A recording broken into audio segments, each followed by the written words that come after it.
Narito nga ang latest update hinggil nga sa binabantayan nating bagyo na si Tropical Depression Luis.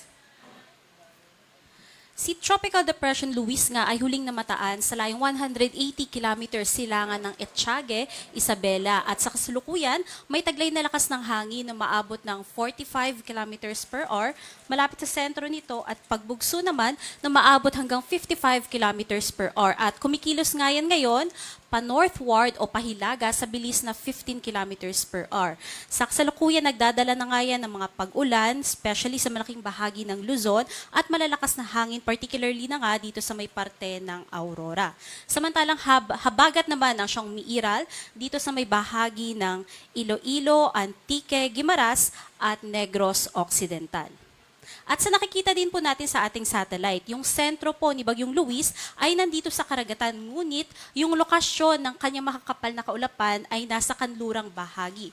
Dala po kasi yan ng epekto nitong pagsagi or perpendicular direction ng northwestward na hangin galing kay Bagyong Luis dito tumatama sa may coastline o perpendicular to coastline dito sa may bahagi ng Pangasinan. Kaya mostly yung malalakas po natin na kaulapan ay nandito sa may parte nga ng Pangasinan as well as most parts ng Central Luzon.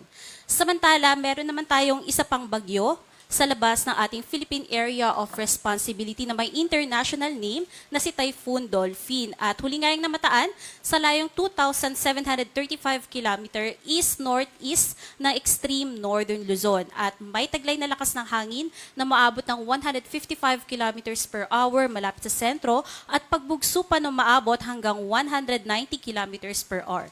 At patuloy na kumikilos ito pa west-northwestward sa bilis na 20 kilometers per hour. Sa mga susunod na araw, inaasahan natin na patuloy yung pagkilos nan pa west-northwestward at hindi natin inaalis yung posibilidad na maaari yang pumasok sa loob ng ating Philippine Area of Responsibility. Ngunit, mababa naman yung chance na maglandfall at kung papasok man, more on dito lang sa may northern periphery ng ating PAR.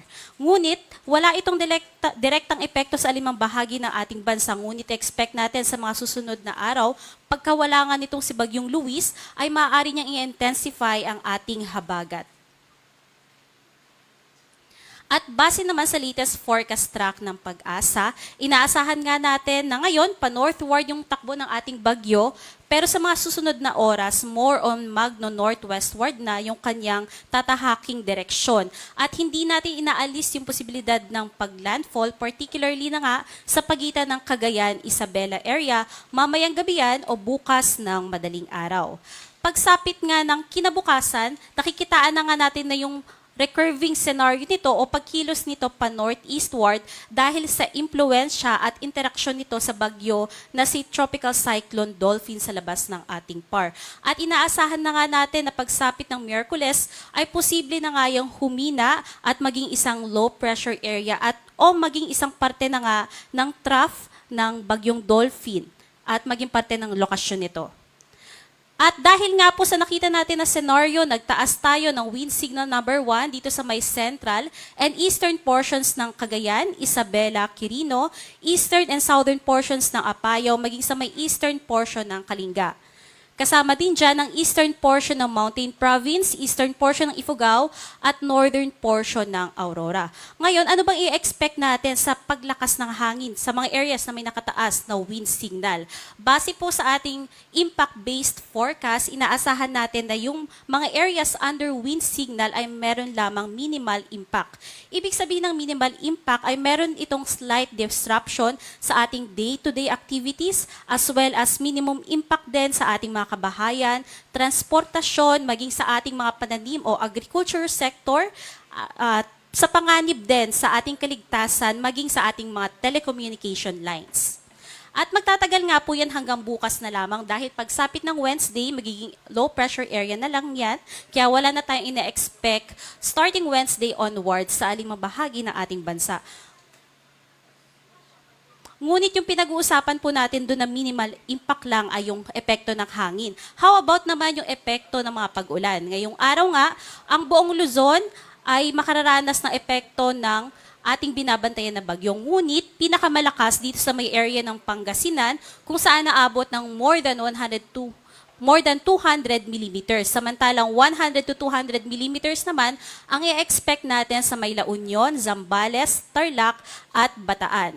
Dito naman sa katimugang bahagi ng Cagayan, Cordillera, Ilocos Region, buong Central Luzon, including Metro Manila, maging sa may Cavite at Batangas, 50 to 100 millimeters naman ng pag-ulan ang aasahan. Ibig sabihin po nan ay posible ang mga localized flooding and landslide, lalong-lalo na sa mga areas na merong very high to high susceptibility.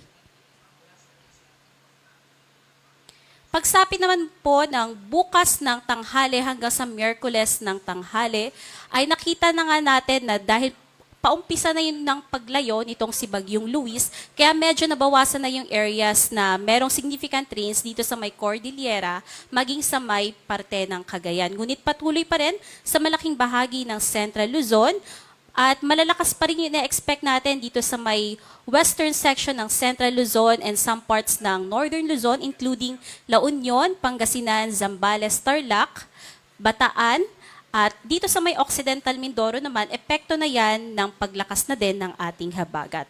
Samantala, pagsapit naman ng Miyerkules ng tanghali hanggang Huwebes ng tanghali, ang buong bansa po natin more on maaapektuhan na ng habagat. At significant rains pa rin yung aasahan sa Zambales, Bataan, Cavite, Batangas, Occidental Mindoro at Antique. So muli, mas i-emphasize po natin yung magiging epekto ng malalakas na mga pag-ulan na dadalhin ng habagat at nung si Bagyong Luis. Dahil nakikita po natin, simula ngayon hanggang bukas, meron po tayong mga areas under red to orange, heavy rainfall. At sa magiging kalagayan naman ng ating karagatan, patuloy pa rin tayo walang nakataas na gale warning. Ngunit asahan nga na dito sa may karagatan sa Northern and Central Luzon, magiging katamtaman ang mga pag-alon. Kaya iba yung pag-iingat sa papalaot dito ngayong araw. At dahil nga sa pinagsamang epekto nitong habagat at yung gilid ng kahanginan nitong si Bagyong Luis, asahan nga natin na ang buong Luzon, Visayas, maging sa may northern, southern, and eastern part ng Mindanao ay malalakas pa rin yung mga paghangin na aasahan kahit walang nakataas na wind signal starting today up until tomorrow. And by Wednesday, inaasahan natin na ang buong bansa na nga ang makararanas na malalakas na hangin.